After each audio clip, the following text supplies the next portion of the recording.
we are vibrating to particular frequencies, particularly frequency band. And that frequency band is going out. It's represented in our auric field. And so we're drawing in people, places, ways of life and experiences which relate to the frequencies we're putting out. So if you bring this to the big picture, we are living within an energetic sea. This is Luke Radowski of WeAreChange.org here with the one and only David Icke. Last year we had a very interesting conversation. It kind of went viral on the internet where we talked about ayahuasca and DMT and the secrets of the universe. So I think it's only fair to kind of continue that conversation. And I was wondering, David... oh, by the way, the last conversation was on a dirty wooden bench in this horrible little area, wasn't it? In Watford. This scenery here. This is a slight improvement, right? A great improvement that David has taken us out here to the Isle of Wight, and it's been amazing and beautiful. The weather's also great, which is very rare here for London. But spiritually speaking, you know, we all go on different paths. Since we last spoke, how is your path? What path are you on now? Well, I'm doing, Luke, what I've always done, which is follow my intuition and just keep putting one foot in front of the other, and where it goes, it goes. You know, all you can do is have the intent to do what you want to do, the greatest good you think you can do, and trust that that intent will bring towards you what you need to do to make it happen. And you know, there are a lot of myths about spirituality that, you know, when you become spiritual, suddenly your life changes and you're walking down country lanes with, you know, butterflies flutting around your head and beautiful colors, and, you know, life's wonderful now because I'm spiritual. But actually, one of the things that I was told through a psychic when in 1990, right at the start of my conscious start of this journey, was the spiritual road is tough and no one makes it easy. Yeah. And so there is another myth that the awakening means that your life becomes perfect in your view of perfect. But actually what awakening means is tearing down the layers of programming and perception that hold you in servitude to ignorance. And so there are many times in my life, and they continue, and I'm sure you've absolutely been through the same, where you have challenges and you think, well, what the hell is this all about? But if you look deeper into it, even though it's an experience you might not like, there's a gift waiting once the penny drops. Because I saw a quote today, funnily enough, about your greatest teacher is your last mistake. And so what we call mistakes are just experiences that give us insight, which without experiencing it, we wouldn't get the insight. So, you know, you become a bit blasé about it in the end, because you've been on the journey for so long, and it's like, you know, you're going, well, then there's a problem, you've learned from the problem, you go higher. And that's what I've always done, and that's what I'm doing now. And where it goes is where it will go. Just like Bill Hicks said, life is just a ride. It's an up and down kind of interesting roller coaster. But personally, one thing I learned from last year is gratitude. And being grateful for what you have every day now. Before I go to sleep, I write down 5 things I'm grateful for, and really putting out the intention of just being happy with what you already have. And if you think about that, it kind of brings in more of that into your life as well. It's a very interesting kind of understanding, interesting kind of paradox. But I know intentions and putting your thoughts to something is extremely important. We know that it could be used for dark and light, but what is your understanding of the power of intention? Well, first of all, there's another quote. If you're not happy with what you've got, you won't be happy with what you want. Or if you're not content with what you have, you won't be content with what you want, because it is a state of being. You get these people who get up with the sun every morning to earn more and more money, and by the end of the day they earn more and more money, but they're no happier and no more content. I mean, so, you know, it's very true. Intent, I think, is an extraordinarily powerful energy, and actually it comes back to what I was just saying earlier. If you put out an intent, I want to do this, well, what will happen is, because that intent is a frequency, everything is a frequency, that intent has its own frequency, whatever intent it is. And so other frequencies that sync with it will start attaching to it. And we call these frequencies, these energy fields, people, places, ways of life, experiences, etc. And so when you put out an intent and say, this is what I want to do, this is what I want to achieve, well, what will come back is what you need to achieve it. And we're coming back here to, there'll be fluttering butterflies as I walk down country lanes of beautiful colours. Because what comes back when you say that is what you need to achieve the intent. And almost every time, what is needed to achieve any intent of greater awareness is deprogramming programmed awareness. And so what comes towards you is often your worst nightmare sometimes. Anyway, and people who are pains in the backside, people that disrupt your life, bring about upheavals and stuff like that. And if you see it in that one-dimensional sense of the experience, you start feeling sorry for yourself. Look, I just want to be spiritual, and I want to do some good, and my life's falling apart. What's going on? Well, what's going on is what you need to get the insight you want. You are having the onion skins removed that are keeping you from that understanding, because it's not a case of seeking enlightenment. We are enlightened. That's what we are. We are all that is, has been, and ever can be. But what the awakening path is removing all those layers of programming and perception control that are keeping us from that level of ourselves, which is enlightened. Mm-hmm. And what experience does, I mean, wise people take experience and learn from it. Foolish people take experience, don't learn from it, and so keep repeating the same things. What's that line? If you always do what you've always done, you'll always get what you've always got. And so I think people kind of need to cut the crap about spirituality as if suddenly... I see this lot, Luke, in the New Age. And the New Age, there's some very nice people in the New Age, but it is a massive form of escapism. I meet so many people in the New Age, or have over the years, not so much now, that that are using it as a form of escape. So they live this life in which outwardly they are portraying themselves as enlightened and happy and joyous and oh, everything's wonderful because I'm spiritual now. But inside, they're full of crap. Yep. And it comes to the surface eventually. And until that crap, and it's not kind of condemning everybody, everyone's full of crap because we're in a madhouse. And we've been programmed by a madhouse since we were born here. So, you know, it's not condemnation, it's just facing facts.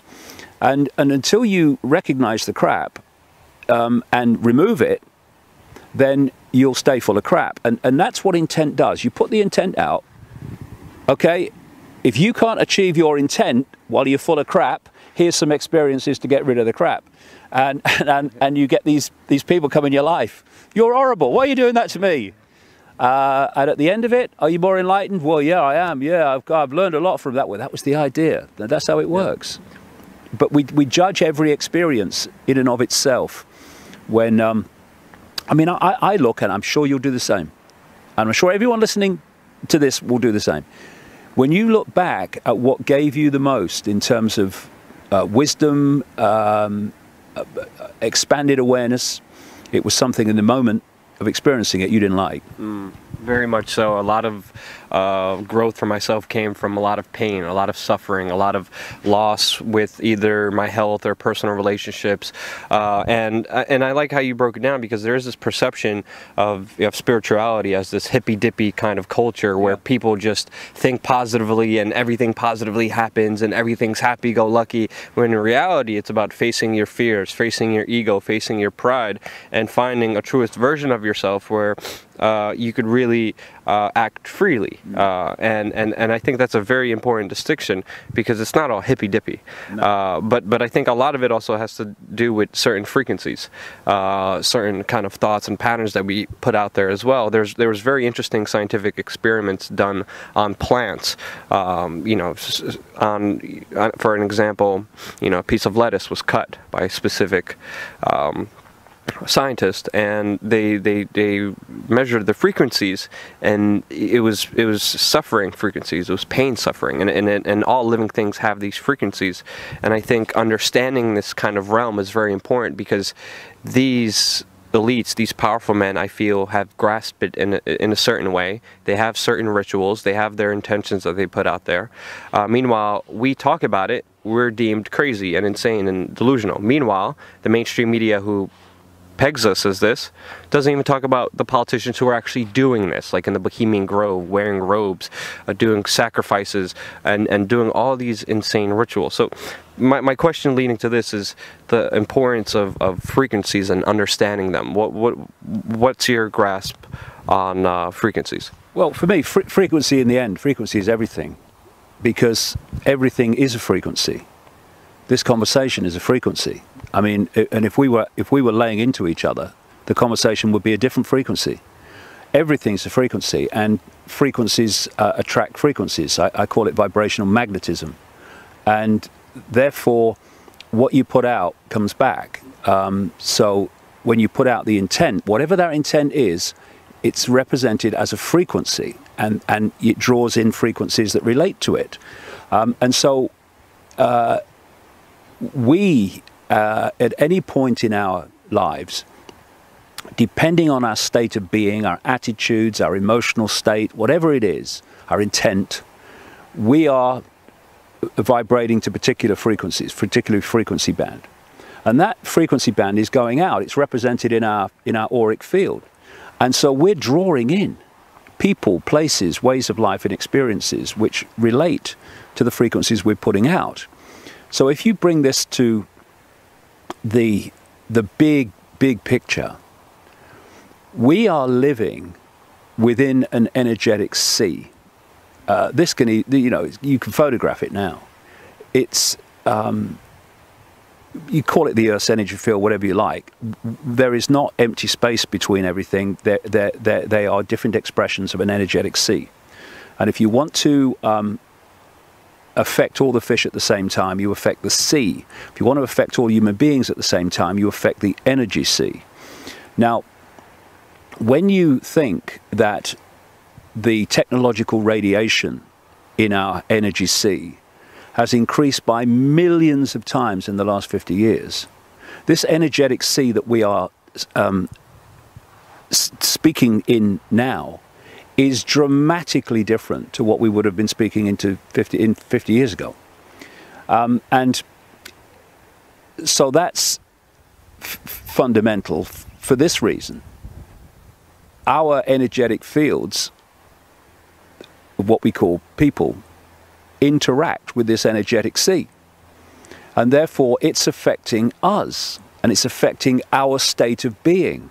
And our state of being then changes to different frequencies. We attract to us like frequencies to what we're putting out. So it is actually not just about manipulating an energetic Earth energy field. It's about manipulating everything within it by what you do to that. And you know, I came across a document a few years ago, written, it was said, by a leading Australian Satanist, as he knew he was dying, And it wasn't like an admission of, oh, I'm just saying I'm terrible. I'm so sad that I did it. No, he was actually glorifying it in many ways, but he was explaining how it worked. And we talked about the children and politicians and all the stuff. But one of the things he said is that they go to particular points within this energetic sea, and a lot of these points are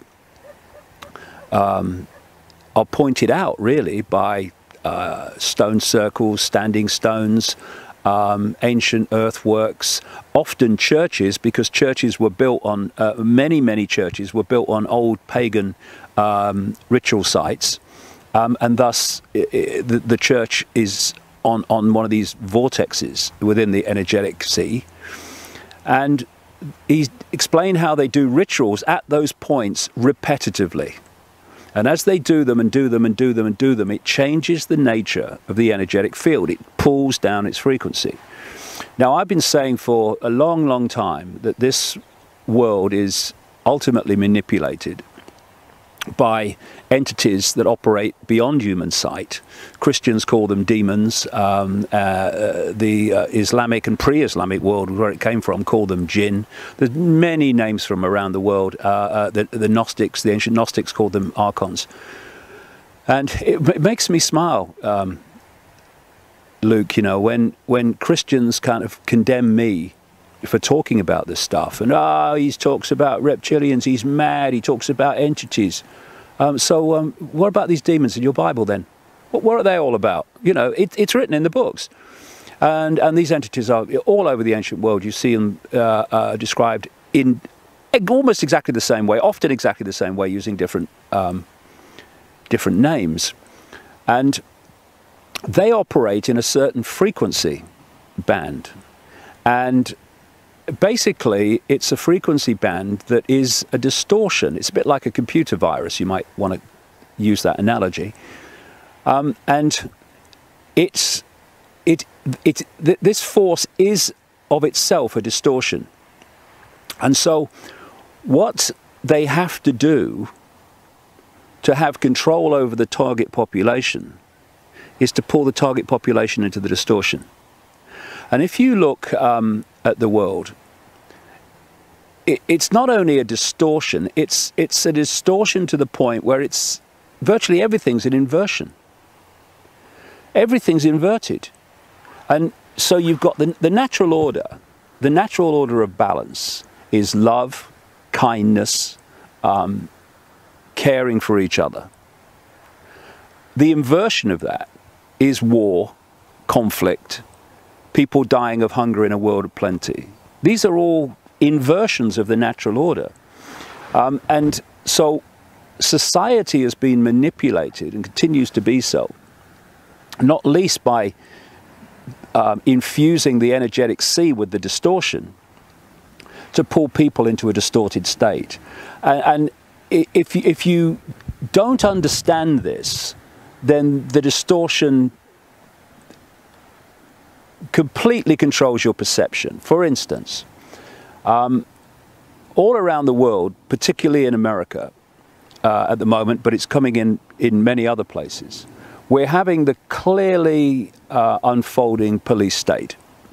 We're having the, YouTube is awash with police brutality, not least out of America.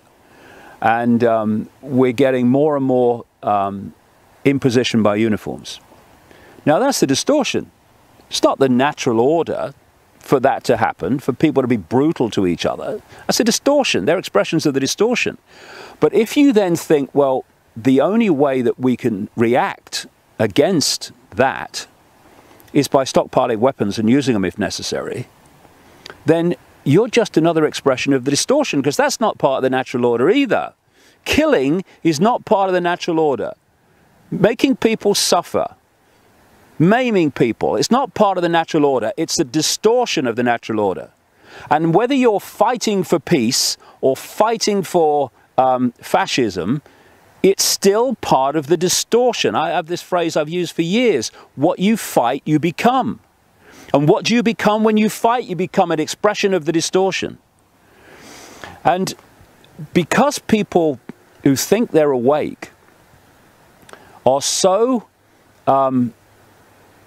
programmed by the perception of the world that they can see, which is just a tiny band of frequency. The enormity of forever exists beyond that tiny frequency band, and yet from that little sliver of frequency, people think that they can know it all. And if you only see the physical, then the only thing you can think of in terms of meeting what you perceive as a physical situation is with another physical situation. So if we're going to get out of this, we need to understand that it's about frequency, and it's about manipulating human perception, thus human states of frequency, so that we sync with the distortion, and then the distortion's calling the shots. It's like tuning a computer into the internet. It's now feeding you information from which you get your perceptions, your reflex action responses about everything. And when you are working to get closer to the natural order of balance, of love, of caring, of seeking what's best for the greater good and not just for the perceived success or benefit of you, then you start to move out of the distortion because you're no longer syncing with it in terms of frequency.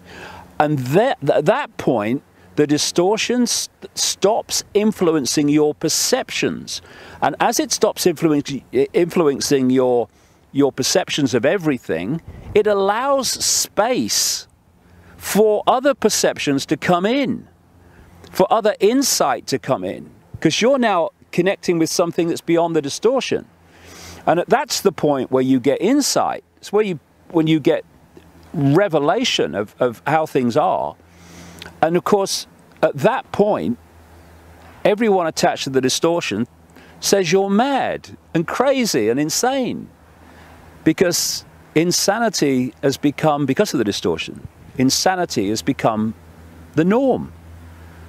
Insanity is perceived as normal. And therefore, if the world doesn't see you as strange, crazy and insane, then you need to ask why. Because it should. I'm delighted when I'm called mad. I think, thank you very much for confirming my sanity. Open your mind and let the information be your guide, not preconceived idea, because people say, you know, in the alternative media, we must stop censorship. Well, stop censoring your perception. That lesson that you talk about, understanding the frequencies and tuning it into the right direction, it's been something that I personally learned myself after losing my job, broke my ankle, broke my thumb. Girlfriend of 2 years that I thought I was going to marry started breaking up with me and cheating on me, and I went through a lot of problems in my life, and I remember just going through just the most absolute personal pain, and only because of that pain was I able to realize that we are kind of in charge of our frequencies. And that's what made me make this subway video, the Just Keep Going, You Have Nothing to Lose, which is an example of how sitting there on the subway, we have a choice to make. We could either sit there, be miserable, be sad, or we could go out there, open up, talk to people, exchange ideas, and learn from each other. Now this kind of energy, I like to kind of describe it as a spiritual war.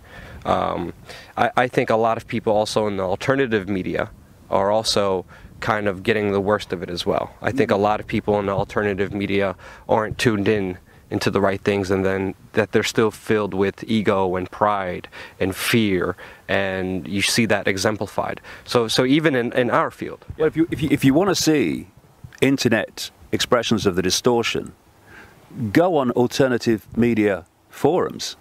Yep. And you know, you want to change the world? You are the world you want to change. What's you doing? All this abuse and stuff that goes on.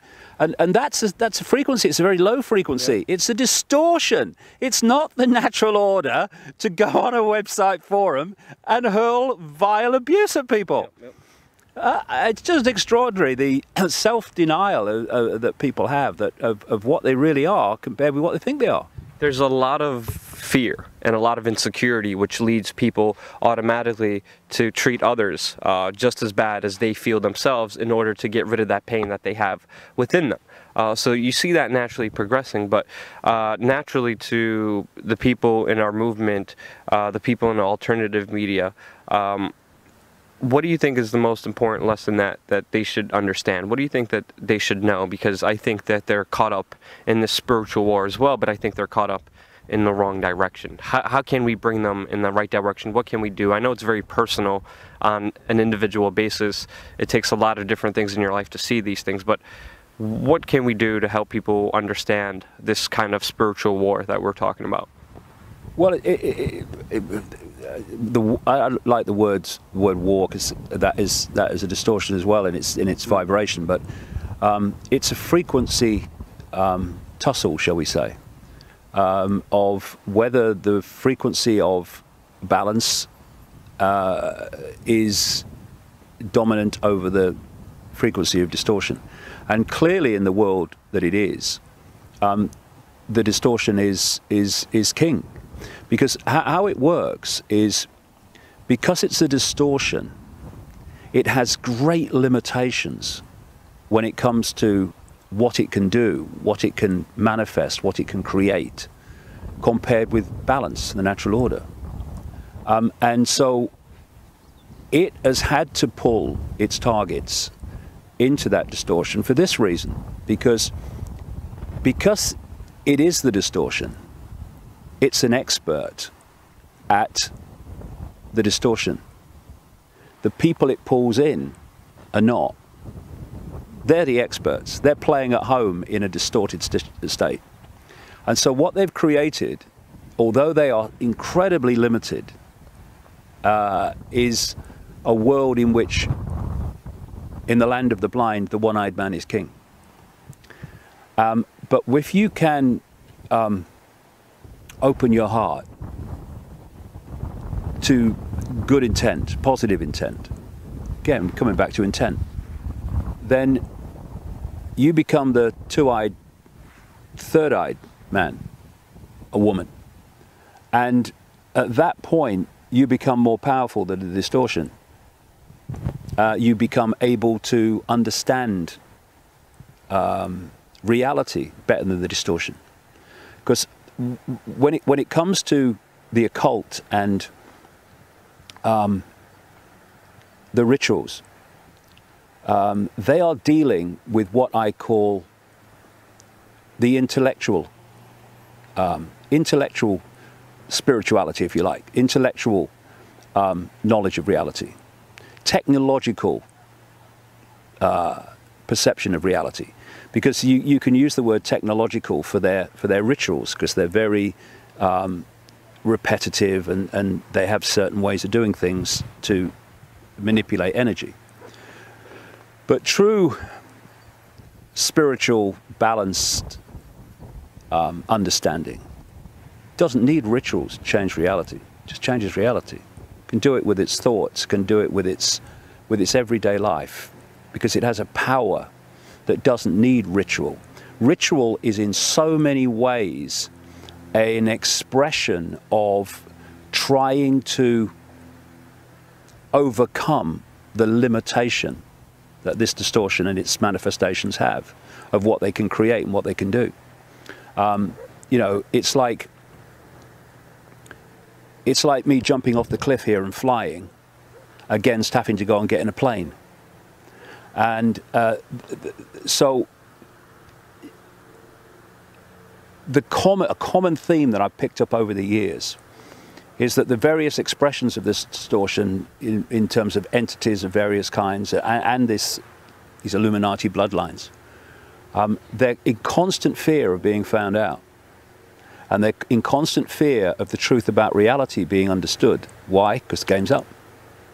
Why is it that, I mean, this was interesting because we all come into this arena from a different direction. Some people come in by investigating UFOs and realizes they're a cover-up, and they step in and suddenly they see this big connected conspiracy. And some people coming through Icke. How I came into it was this. I started to realize 25 years ago, next year, that the explanations for reality that I found credible were not taught in the schools. You never saw them on the television. Science was dismissing them as nonsense. And I started to think, well, why is this?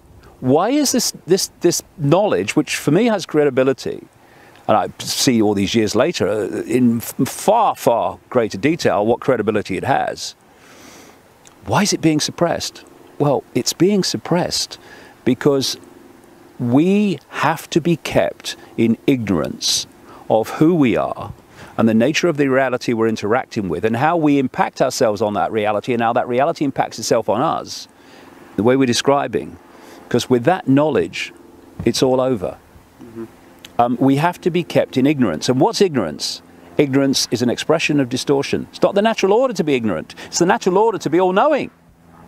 And so one of the things I would say to people in the alternative media, or the mainstream of alternative media as I call it, is don't be a mirror of what you're condemning. Don't talk about sheeple who you say close their minds and close their eyes to the obvious fact that there is a conspiracy going on, when you are closing your mind to anything beyond where you are. Open your mind and let the information be your guide, not preconceived idea, because people say, you know, in the alternative media, we must stop censorship. Well, stop censoring your perception all day, every day, because that's what they're doing. Yeah. They are self-censoring their perception by dismissing something by reflex action because it's different to their current belief. And as Einstein put it so well, that condemnation without investigation is the height of ignorance. Mm-hmm. And so people who want to really, really understand what the conspiracy is and where it's come from. And that's important because, you see, you can't divorce a problem from the solution, because how can you find a solution to something if you don't know what the problem is? You don't know the nature of the problem. You know, okay, fix my car. What's wrong with it? I don't know. Oh, well, I'm going to fix it then. And so it's important that people keep their minds open and allow in concepts that they currently would reject. See if they stand up. Don't just, no, just let it in. And what happens if you do, then you start to realize that what you were laughing at and ridiculing and dismissing actually has enormous credibility, far more credibility than the belief system you had before. I mean, I've been ridiculed about talking about non-human entities manipulating our society, and some of them taking a reptilian form and stuff like that, by people who believe that a guy was born to a virgin mother, died on a cross, 3 days later came back to life in a cave, and then went into the sky from a hill, promising to come back on a cloud. You know? Yeah. And I'm thinking, you're laughing at me? But this is it. The programming, belief system programming, does not do self-reappraisal. It just does bleep, bleep, bleep, bleep. And, you know, the idea that you can get all that you need to know to see how the world works and to make a difference as a result of that knowledge, that all you need to know is between the covers of a book, be it the Bible, the Quran, or anything, and knowledge within this tiny frequency we call visible light, that is insane to believe that that's all you want. But here we go. If you want to keep people in ignorance, and ignorance keeps them in the distortion, you've got to squeeze their knowledge as much as possible. And there, in many aspects of religion, actually condemn seeking knowledge beyond the religion, right? And then you look at the education system, which is just a programming operation, and you get kids in at a ever younger age now. Some idiot over here in Britain, in the education establishment, is now calling for children to start school at 2, because they want them programmed as early as possible, and they want to get more and more control over them and less influence from parents, and that's for the many reasons for that. So you get them in at the start and you tell them what to believe, what is right and wrong, possible and impossible, good and bad, all the way through. You keep out all the esoteric stuff, you never go there. In fact, you have rules to stop television stations broadcasting the stuff, and out the other end comes an already programmed person, unless they've held their ground, and many young people do these days, but many don't. And then you take that programming through education, and then you add a religion to it, right? And then you add the media to it. I mean, what? You know, what was it? The line goes, you know, if you go to kindergarten and a nice teacher tells you 2 and 2 equals 5, and then you go to school and 2 and 2 equals 5, college 2 and 2 equals 5, university 2 and 2 equals 5, media 2 and 2 equals 5, peer pressure who've been through the same system, yeah, 2 and 2 equals 5. You'll go through your life believing 2 and 2 equals 5, but as Gandhi said, even if you're a minority of one, the truth is still the truth, because 2 and 2 still equals 4. Exactly. And that's why I think it's very important for people, especially in the alternative media, to, number one, humble themselves, and number two, question everything, and not to be afraid to go places that other people won't go to, but don't claim like you know the ultimate truth, because ultimately no one does. And really, I think it's also a lot of fear and a lot of placating to the audience that a lot of people in this kind of field and this alternative media sphere kind of do, because they're afraid. You know, naturally people play to that fear of, you know, I won't talk to David Icke or interview him or take him seriously, because if I do, my reputation is going to be, you know, ruined or whatever. But ultimately what I learned, and especially from you, you should never be afraid to go to places that other people won't. You should never placate to your audience. You should never change yourself based on outside perceptions of other people. You should always be the truest version of yourself, and the ultimate version of truth is to question everything and not to be afraid to be yourself. And you have definitely taught me that lesson from 25 years now of being just ridiculed and abused, but you still stand there and you've been proven right, and you've helped so many people in so many different ways that it's just really a very inspiring story when people look into everything that you have done.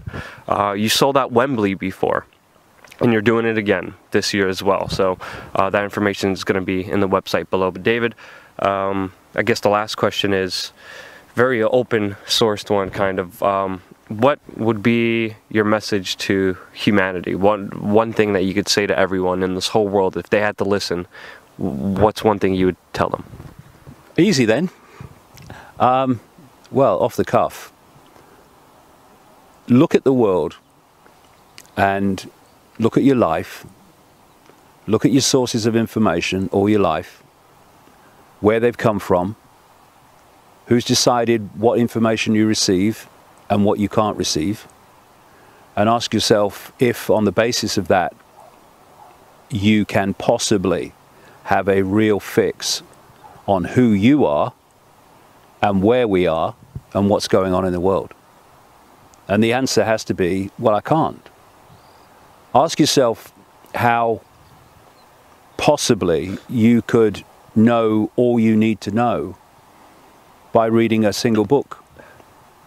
How you could know all you need to know by going through a state-controlled, curriculum-controlled, information-controlled education system, or how you could, through a system-controlled, corporation-owned, information-controlled media.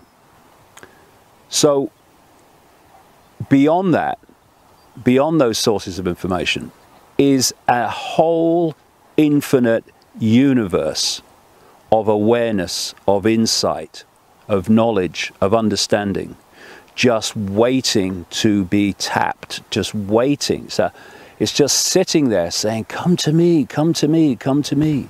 And the system's saying, no, go away, don't go there, don't go there mad, don't go there.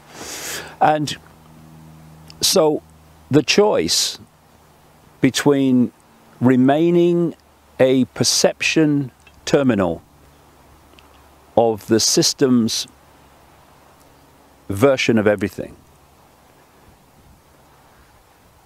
and tapping into this infinity of awareness is just a choice. Choice you can make today, a choice you can make now. Do I open my mind to all possibility, or do I reject anything that everyone else doesn't believe? And that's the question. And you know, when you are in a crazy world and you make the choice to no longer be crazy, there are challenges, because those still crazy will abuse you, ridicule you, marginalize you, be embarrassed for you.